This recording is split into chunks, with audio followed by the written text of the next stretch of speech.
네, 문재인 대통령이 조국 민정수석을 포함해 3명의 수석급 참모진에 대한 인사를 단행했습니다. 2년 2개월 만에 청와대를 떠나면서 향후 행보에 관심이 집중되고 있습니다. 네, 이런 가운데 정치권에선 안보 공방이 가열되고 있습니다. 전문가 모시고 정치권 소식 짚어보겠습니다. 배종호 세한대 교수, 장서구 건국대 행정대학원장 자리하셨습니다. 네, 어서 오십시오. 네, 안녕하세요. 예. 네, 안녕하십니까. 자, 조국 청와대 민정수석 2년 2개월 만에 지금 교체가 됐습니다. 그렇습니다. 문재인 정부 들어서 가장 오래 일한 최장수 수석이다 이런 말이 나오고 있는데 그간 뭐 계속해서 교체설이 나오긴 했지만 지금 시기에 교체가 된 배경을 먼저 좀 짚어보고 싶거든요. 배 교수님 먼저 배경을 한번 짚어주시죠. 네, 저는 이제 세 가지를 말씀드리고 싶은데 먼저는 집권 3년 차 새로운 진용 포석이다 이렇게 볼 수가 있겠어요. 네. 말씀하신 대로 지금 조국 민정수석이 2년 2개월 원년 멤버거든요. 예. 근데 이제 최장수 민정수석은 문재인 대통령 아닙니까? 2년 아, 4개월. 네. 그래서 본인은 그 기록을 깨면 불충이다라고 사석에서 얘기를 해서 이제 먼저 물러날 뜻을 얘기를 했고요. 그런데 이제 집권 3년 차가 되면은 진용을 새롭게 꾸려서 새로운 동력으로 또 집권 후반기, 중후반기를 안정적으로 끌고 가야 되기 때문에 청와대 참모진을 개편해야 되는 그런 필요가 있고요. 네. 두 번째는 이제 총선 수요입니다. 내년 4월 15일이 총선 아닙니까? 네. 그래서 이제 총선에 출마할 참모들, 이 참모는 뭐 수석도 있고 비서관들도 있습니다. 이번에 이제 3개 수석이 교체가 됐는데 그 중에 2명은 이번에 총선에 출마를 합니다. 네. 이용선 시민사회수석 전이죠. 그리고 정태일 자 수석 같은 경우는 이제 서울 관악 그리고 또 이용선 전 수석 같은 경우는 이제 양천 을에 나가니까 이 총선 수요 때문에 교체를 해야 될 필요가 있었고요. 그리고 이제 세 번째는 개각 수요입니다. 자연스럽게 집권 3년 차 새로운 진용에 따라서 지금 빠르면은 뭐 8월 중순쯤에 8월 중하순쯤에는 개각이 있을 건데 이때 조국 민정수석이 지금 법무장관으로 발탁이 될 것이다라는 게 지금 기정사실화 돼 있어요. 네네. 그렇다면은 자신이 민정수석으로 있으면서 셀프 검증을 할 수 없기 때문에 민간 신분으로 돌아가야 되니까 이번에 이제 물러나야 되고요. 또 하나를 굳이 얘기하면은 여권의 대권 플랜에 따라서 또 조국 민정수석이 법무장관으로 자리 이동을 하는 것 아니냐 이렇게 정리를 할 수가 있겠습니다. 네. 일단은 크게 3가지를 좀 짚어주셨는데 일단 집권 3년 차를 위해서 새로운 진영의 포석이다 이렇게 말씀해 주셨거든요. 네. 장 교수님께서는 어떻게 보십니까? 뭐 다 옳은 말씀인데 문재인 대통령과 조국 수석은 저는 정치적인 동지라고 생각합니다. 그래서 문재인 정부의 가장 상징적인 인물이기 때문에 그만큼 관심이 많고 네. 이분의 행동 하나하나가 차기 대선까지 연결되는 것은 그만큼 대통령의 신뢰가 깊고 그리고 대통령과 운명을 같이 한다는 그런 상징적인 의미가 있기 때문에 상당히 중요한 포스트 아니겠습니까? 문재인 대통령이 되면서 박근혜 전 대통령의 탄핵으로 말미암아 여러 가지 이제 우리 사법 질서 전체를 다시 손보겠다는 것이 대선 공약이었고 사법 개혁 중에서 가장 핵심적인 것이 검찰 개혁이었고 그리고 검찰 개혁 중에 공수처 설치, 검경 수사권 조정 이런 것들을 가장 자신의 분신처럼 여기는 조국 민정수석을 통해서 지금까지 해왔다. 이것이 이제 개혁의 출발이고 개혁의 과정이고 그리고 이제는 집권 중반기를 맞아서 개혁을 완수해야 되는 시점에 와 있지 않습니까? 네. 민주주의는 법과 제도로서 이루어지는 시스템이기 때문에 결국은 누가 이것을 법과 제도로서 완결할 것인가? 그것은 법무장관이라고 저는 생각을 합니다. 그렇기 때문에 문재인 정부의 가장 대선 공약의 핵심인 이런 것들, 사법개혁을 완수하는 것은 자신의 정치적인 동지인 조국 수석을 통해서 그렇기 때문에 8월 법무장관으로 내정을 할 것이고 청문회를 거치면 장관을 임명하고 임명하고 나서 윤석열 검찰총장과 함께 검찰개혁 그리고 사법개혁을 마무리하는 물론 이 와중에는 뭐 국회에서 이것에 대해서 통과가 된다는 것이 이제 전제가 돼야 되기 때문에 네네. 이런 것들을 봤을 때는 조국 수석의 역할이 문재인 대통령의 의중이다. 이렇기 때문에 상당히 지금 이분의 여러 가지 일거수일투족이 상당히 중요한 그런 포인트가 되고 있다고 봅니다. 네, 앞으로 사법개혁이나 적폐청산 등을 완수할 문 대통령의 정치적 동지다라고 평가를 해주셨는데요. 자, 퇴임사를 직접 준비해와서 읽었습니다. 뭐 시대적인 요청에 부응하려고 노력을 했고 또 국민과 소통을 하면서 업무를 수행했다라고 자평을 했지만 심려를 끼친 부분도 있었다라고 해서 아쉬운 그런 속내도 드러냈습니다.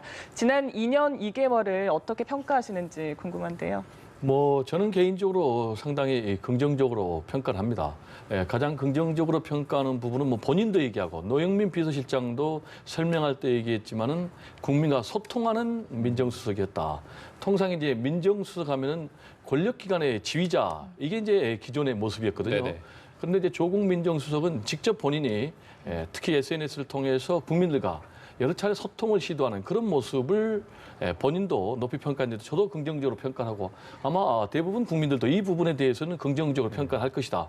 저는 이렇게 생각을 해요. 네. 그리고 또 조국 민정수석 같은 경우는 이제 권력기관을 개혁하는 데 상당히 신경을 많이 썼어요. 그래서 대표적인 성과가 검경 수사권 조정안을 만들어냈고요.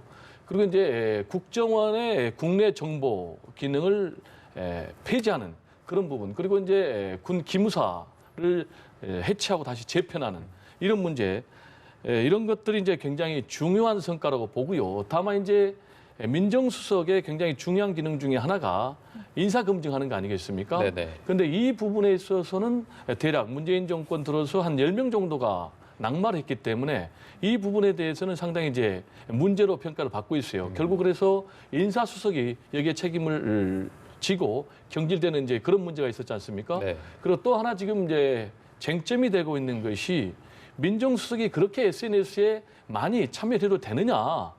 이제 통상 우리가 전통적인 참모의 모습을 얘기하면은 참모는 입이 없다라는 그런 얘기인데 굉장히 SNS 활동을 최근에는 뭐 한 40표 정도 해가지고 야권으로부터 굉장히 공격을 받았지 않습니까? 네네. 네. 그래서 이 문제가 결국은 청문회 과정에서 부메랑으로 돌아올 가능성이 굉장히 커요.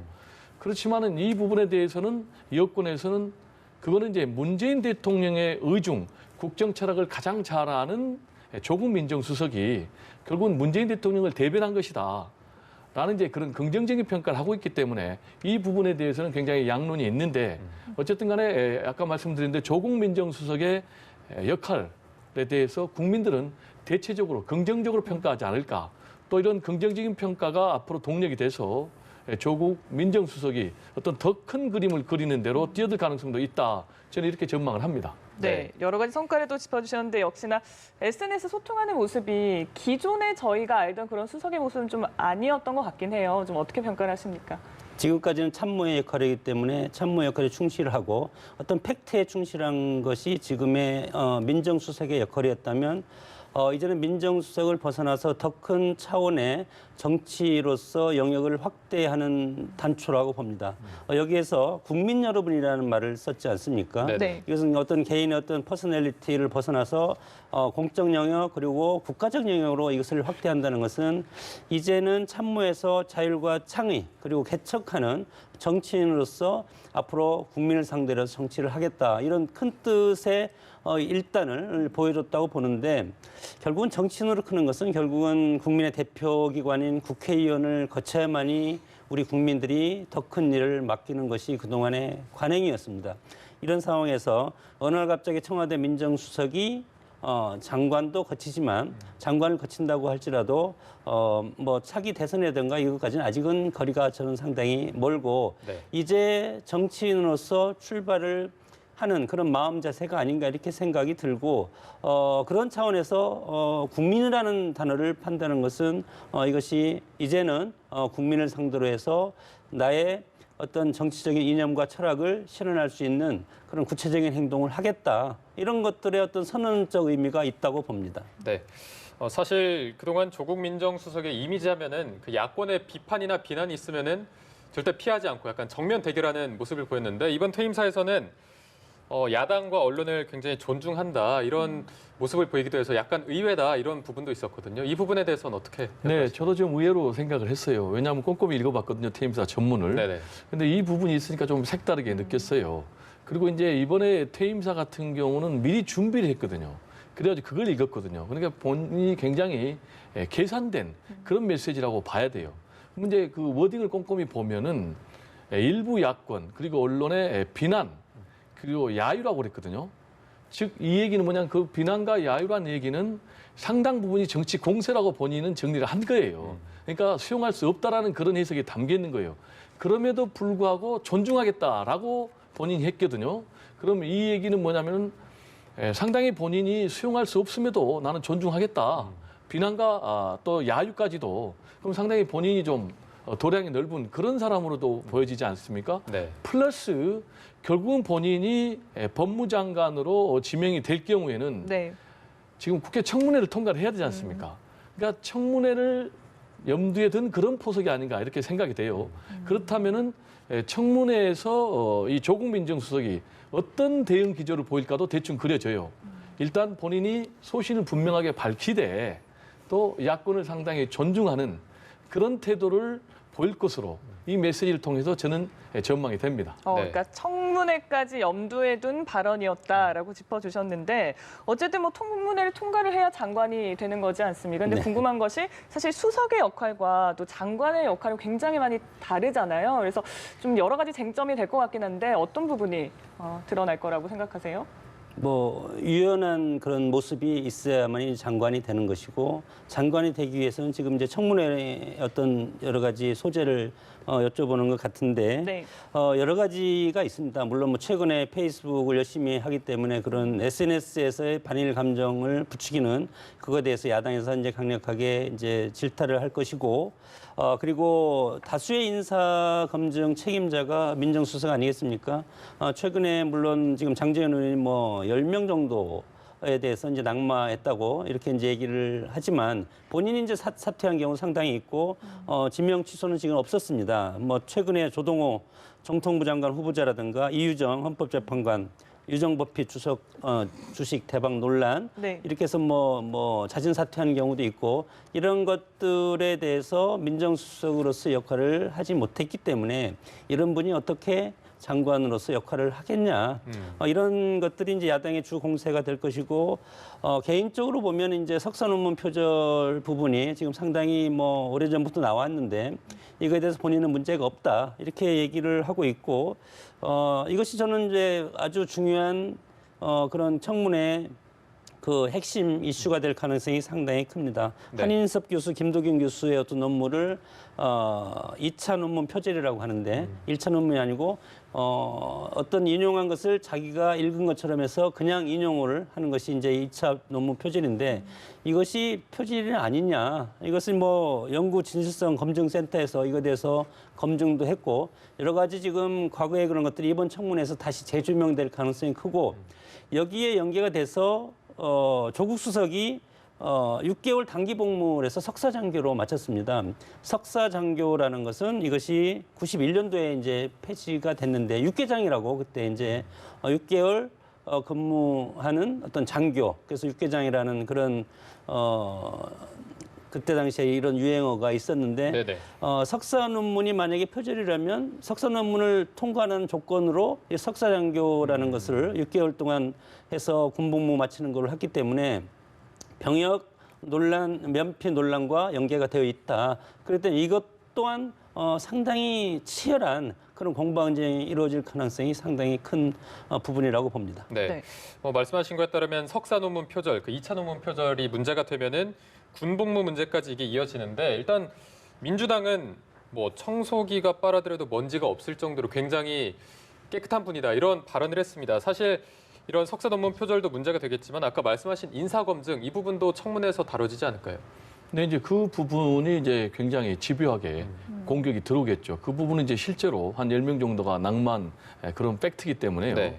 거기에 대해서 과연 그러면은 이제 민정수석으로서 역할을 제대로 못했는데 장관으로서의 역할을 충분히 수행하겠느냐라는 걸 이제 집중적으로 물어보겠죠. 그리고 이제 논문 자기 표절과 관련해서는 이미 서울대에서 무혐의 결론을 내렸어요. 그러니까 제가 볼 때는 그건 더 이상 뭐 쟁점이 없을 것으로 보이고 네. 그리고 이제 조국 민정수석 전이죠 같은 경우는 일단 평생을 학자로서 살아왔기 때문에 또 더구나 이제 사회개혁운동가로 살아왔기 때문에 굉장히 깨끗해서 특별히 흠결이 저는 없다고 봐요. 그리고 결국 이제 또 하나는 쟁점이 될 수 있는 게 김태우 전 특별감찰반원. 이제 특별감찰반으로 있을 때 뭐 민간인 사찰을 했다면서 폭로를 한 것이 상당히 정치권에 문제가 됐었지 않습니까? 네네. 그래서 뭐 민정수석은 기본적으로 국회 출석을 거의 안 합니다. 그런데 12년 만에 국회 운영에 출석을 했는데 결국은 오히려 사실상 판정승하는 조국 민정수석의 그런 결론이 나왔거든요. 그래서 이 부분도 국회 청문회에서 다뤄지겠지만은 특별한 것이 나올 것이 없다. 그렇다면 이제 결국은 남는 것이 SNS 선상에서 무수히 지금 글을 실었지 않습니까? 네네. 그럼 뭐 그 글을 보면은 지금 뭐 산자부에서 배포한 자료가 기자들에게 언론들에게 배포되기 전에 먼저 조국 수석이 글을 올렸거든요. 이제 그런 부분에 대해서는 상당히 따질 수가 있겠고 거기 보면은 이제 뭐 축창가를 올렸다든지 또는 뭐 이적이냐 또는 뭐 반일이냐 이런 부분 친일이냐 이적이냐 그래서 이런 그 친일 프레임 논란 가지고 굉장히 한국당에서 집중적으로 공격을 할 건데 네. 제가 볼 때는 뭐 이렇다 할 낙마시킬 결정적인 한 방이 나오기는 굉장히 어렵지 않느냐 네. 이런 생각이 듭니다. 예, 저희가 이제 청문회 내용을 지켜봐야 될 것 같은데 만약에 통과를 해서 장관이 된다면 이제 윤석열 신임 검찰총장과 또 호흡을 맞춰야 되지 않습니까? 근데 두 사람 모두 사실 소신이 굉장히 강한 스타일이어서 과연 어떤 호흡을 보일지도 궁금하거든요. 근데 이제 이 부분이 상당히 지켜볼 대목이에요. 말씀하신 대로 조국 민정수석도 굉장히 자기 소신, 자기 주장이 뚜렷한 사람 아닙니까? 그리고 뭐 윤석열 신임 검찰총장 같은 경우는 지금 외압에 굴복하지 않을 정도. 그래서 좌천을 가면 가도 결국 이제 자기 양심을 팔지 않는 그런 이제 소신의 검사인데 그래서 두 사람이 결국 부딪히지 않을까 이런 생각을 갖고 있는데 기본적으로 윤석열 신임 검찰총장이 검찰 개혁 구체적으로는 이제 뭐 검경 수사권 조정이라든지 이런 부분에 대해서는 원칙적으로 동의를 하고 있어요. 그리고 국민과 국회의 뜻에 존중을 하겠다라는 입장을 밝혔기 때문에 제가 볼 때 이제 결국 수위의 문제인데 지금 조국 민정수석 입장에서는 이 검찰 개혁을 어쨌든 간에 법제화하려니까 굉장히 성과물을 내야 되니까 속도를 좀 필요로 하고 지금 윤석열 신임 검찰총장 같은 경우는 굉장히 검찰 조직을 사랑하기 때문에 어떻게든 또 검찰 조직을 보호해야 되는 그런 좀 충돌 부분이 있기는 있어요. 그리고 이제 검경 수사권 조정과 관련해서 어쨌든 간에 검찰의 직접 수사는 좀 축소를 해야 된다라는 입장이면 틀림이 없어요. 다만 검찰의 수사 지휘권을 완전 폐지하는 것은 반대를 하고 있거든요. 그래서 이 부분을 조국 법무장관과 윤석열 신임 검찰총장이 어떻게 정충을 할 것인가가 숙제로 남아 있고 또 이 부분이 만약에 조국 신임 법무장관이 된다면은 조국 신임 법무장관의 리더십의 문제로 남는 거예요. 그래서 이 부분에 있어서 훌륭한 리더십을 보여준다면은 한 단계 또 정치적 지도자로 성장하는 큰 계기가 될 수 있다. 저는 이렇게 전망을 합니다. 네, 알겠습니다. 자, 저희가 다음으로 국회 이야기도 좀 나눠보도록 하겠습니다. 일단 한국당과 바른미래당이 원포인트 안보 국회를 주장하고 있는데 여기에 더불어민주당은 추경까지 좀 함께 처리를 해야 된다 이런 입장이거든요. 이 안보 국회 좀 가능할 거라고 보시나요? 어떻습니까? 글쎄 서로가 원하는 것을 주장하고 그리고 국회를 열자 이렇게 지금 계속 평행선이 달리고 있고 네. 그때 또 새로운 이슈가 계속 터지고 있지 않습니까? 새로운 이슈가 터지면 그 이슈에 대한 또 각 당의 대응 전략이 또 다르고 이런 상황에서 봤을 때 대치 전국이 계속될 가능성이 상당히 크다고 봅니다. 이렇게 봤을 때 추경 처리도 상당히 어려워지고 안보국회 물론 열어야 되지만 이거에 대해서 여당 입장에서는 또 국정이 앞으로 나가야 되고 추경도 이미 저는 시간을 많이 놓쳤다고 봅니다. 그래서 추경의 실효성이 과연 있을까? 네. 이런 이제 상당히 걱정스러운 그런 이제 그런 관점에서 내가 이제 바라보고 싶은 것이 물론 뭐 중국, 러시아, 영공 침범 문제, 또 북한 미사일 발사, 일본의 경제 보복 문제 어느 것 하나 정말 쉬운 것들이 없고 이런 것들이 소위 말해서 이제 안보국회라고 야당, 바른미래당과 한국당은 이제 주장을 하는 것이고 여당은 물론 안보도 중요하지만 추경 정말 급박한 어떤 분에 이렇게 투여할 수 있는 그런 것이 중요하기 때문에 이런 추경도 같이 처리하자. 근데 야당 입장에서는 지금 추경에 대해서는 이것은 부적절하다. 이렇게 지금 선을 딱 긋고 있기 때문에 네. 서로의 합의점이 저는 없다고 봅니다. 이런 상황에서 또 이제 인사청문회가 또 앞으로 다가오지 않습니까? 네. 이렇게 되면 여기에다가 인사청문회까지 앞으로 겹치면 이것이 과연 여야가 합의할 수 있는 여지가 있을까? 이것이 이렇게 되면은 결국은 총선 국면과 계속 맞물려서 여야의 갈등, 대치 그리고 자기 당의 어떤 정치적인 공세, 그리고 정치적인 이득, 이게 당리당략적인 거죠. 이런 것들을 하기 때문에 의회가 제 기능을 하기는 상당히 어려운 것이 아닌가 이렇게 생각이 들고 결국은 여당도 양보하고 야당도 양보를 해야 되는데 네. 근데 안보와 어떤 경제, 국민의 먹고 살 문제가 양보로 해서 되겠습니까? 모든 것들을 저는 국회에서 다 풀어놓고 여야가 일단은 머리를 맞대고 하면 국민들도 안정감을 느낄 수 있지 않겠습니까? 이런 네. 것이 상당히 중요한데 지금은 내년 총선이 여당과 야당이 모든 것을 지금 걸고 있는 그런 상황이기 때문에 타협점을 보이기는 상당히 어려운 상황이라고 봅니다. 네. 그 말씀처럼 여야가 합의점을 찾지 못하고 평행선이 달리고 있는 상황에서 여론조사 결과가 나왔습니다. 한국당이 황교안 대표 취임 이후 최저 지지율인 19%를 기록을 했고요. 반면 민주당은 39%로 그 배가 넘는 지지율을 기록하고 있습니다. 어떤 배경이 있다고 보세요? 일단 한국당이 대안정당 모습을 보여주는데 실패했다고 봐요. 대여 투쟁을 하는데 그냥 반대만 있었고 그리고 반사 이익만 있었고 대안정당으로서의 모습을 보여주는데 결국 실패했기 때문에 이렇게 다시 지지율이 떨어지는 그래서 급기야 민주당의 절반까지 떨어지는 그런 결과가 나왔지 않나 이렇게 생각이 되고요. 그리고 두 번째는 역시 과거와의 단절하는 데 실패했다고 봐요. 이제 어쨌든 탄핵 그리고 박근혜 그림자로부터 상당히 자유로워되는데 여전히 그 부분에 대해서 자유롭지 못하는 부분이 큰 문제인 것 같고 그리고 같은 맥락에서 혁신에 좀 실패한 것 같아요.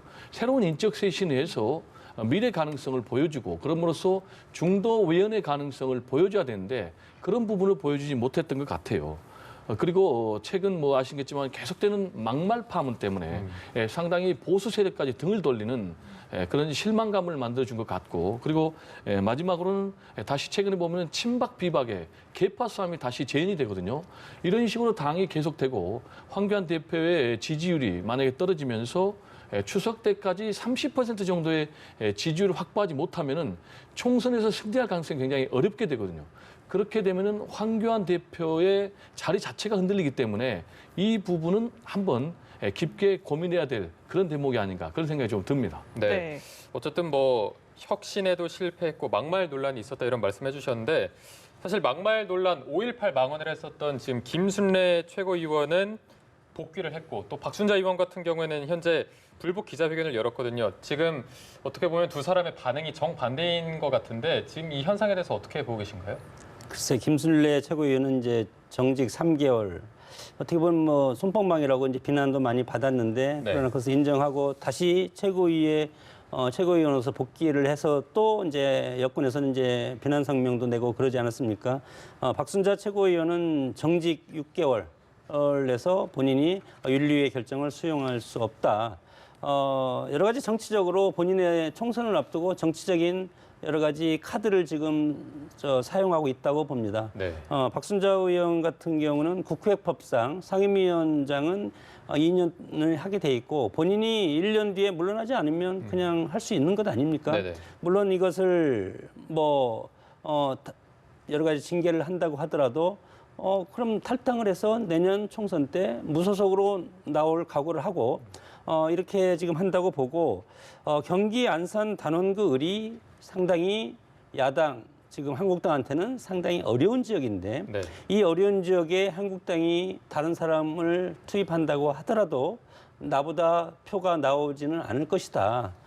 그렇게 해서 무소속으로 나와도 내가 열심히 하면 승산이 있다고 이런 정치적인 계산이 깔린 것이 아닌가 이렇게 생각이 드는데 국민들 보기에는 상당히 낯뜨거운 부분이라고 봅니다. 어떻게 네. 정당 내부적으로 이렇게 서로 자리 다툼하는 모습 이런 것들이 한국당의 지금 지지율이 지금 19%까지 떨어지는 네. 그런 것들의 어떤 여러 가지 원인 중에 하나를 제공하고 있다고 보기 때문에 한국당도 공당입니다. 그렇기 때문에 엄정한 어떤 기강과 리더십이 필요한데 그런 것들이 상당히 부족하지 않나 그렇게 봅니다. 네, 네. 오늘 말씀은 여기에서 마무리하겠습니다. 두 분과 함께했습니다. 배종호 세한대 교수, 장성호 건국대 행정대학원장 함께하셨습니다. 고맙습니다. 고맙습니다. 감사합니다.